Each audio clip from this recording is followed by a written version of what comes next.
Assalamualaikum warahmatullahi wabarakatuh. Jumpa lagi kawan. Gimana kabarnya kalian semua? Semoga selalu diberikan kesehatan jasmani serta rohani, dan juga diberikan rezeki yang melimpah serta barokah. Kali ini sobat, kita akan membahas tentang sejarah perkembangan bus yang ada di Indonesia. Ini menarik sekali untuk kita bahas tentang perkembangan bus di Indonesia. Perkembangan bus di Indonesia dimulai sejak zaman kolonial Belanda ya, yang ada di Hindia Belanda ya, atau sekarang Indonesia. Perusahaan bus pertama di Indonesia adalah Pengangkutan Jawatan Automobil atau disingkat PDA yang didirikan pada tahun 1912. Perusahaan bus ini memiliki rute antara Bandung, Lembang. Seiring dengan perkembangan zaman, perusahaan bus itu kemudian mengalami kemajuan yang cukup pesat. Berikut ini kita akan bahas tentang 5 perusahaan otobus tertua di Indonesia. Pertama adalah NPM atau Naiklah Perusahaan Minang kepanjangannya. Perusahaan otobus ini didirikan pada tahun 1937 di Sumatera Barat. NPM merupakan perusahaan bus tertua di Indonesia. Perusahaan otobus NPM ini melayani berbagai rute dari dan menuju Sumatera, terutama Sumatera Barat. Dan sampai sekarang perusahaan ini masih tetap eksis melayani rute perjalanan dari Sumatera Barat ke wilayah Jawa, terutama ke Jakarta dan sekitarnya. Untuk selanjutnya yang kedua adalah Damri. Damri sendiri merupakan singkatan dari kepanjangan Jawatan Angkutan Motor Republik Indonesia.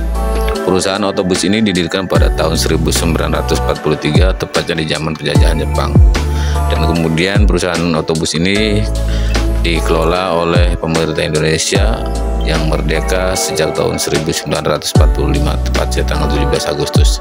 Perusahaan Damri ini melayani jarak dekat, jarak menengah, serta menjadi andalan untuk mengantarkan penumpang ke bandara pada saat itu. Tapi sekarang Damri tidak hanya melayani jarak dekat, jarak menengah, tapi juga jarak jauh, atau istilah sekarangnya adalah antar kota, antar provinsi.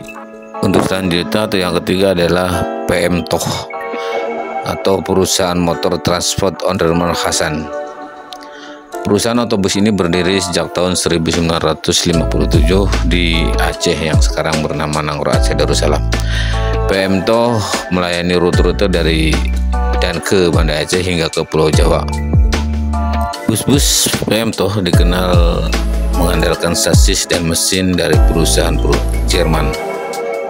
Namun seiring perkembangan zaman, perusahaan otobus ini juga tidak hanya menggunakan sasis dan mesin dari perusahaan Jerman, tapi juga menggunakan sasis dan mesin dari perusahaan-perusahaan dari luar Jerman. Salah satunya adalah dari Jepang dan dari negara Eropa lainnya.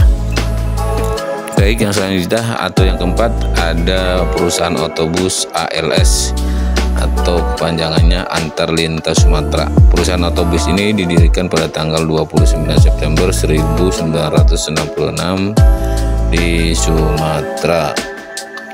Perusahaan otobus ALS ini memiliki banyak rute perjalanan dan salah satu perusahaan otobus dari Pulau Sumatera yang memiliki trayek terjauh di Indonesia. ALS melayani rute dari Sumatera ke Pulau Jawa, bahkan sudah ada yang sampai Nusa Tenggara. Dan yang terakhir atau yang kelima adalah Safari Dharma Raya, atau kita biasanya sering mengenalnya dengan OBL.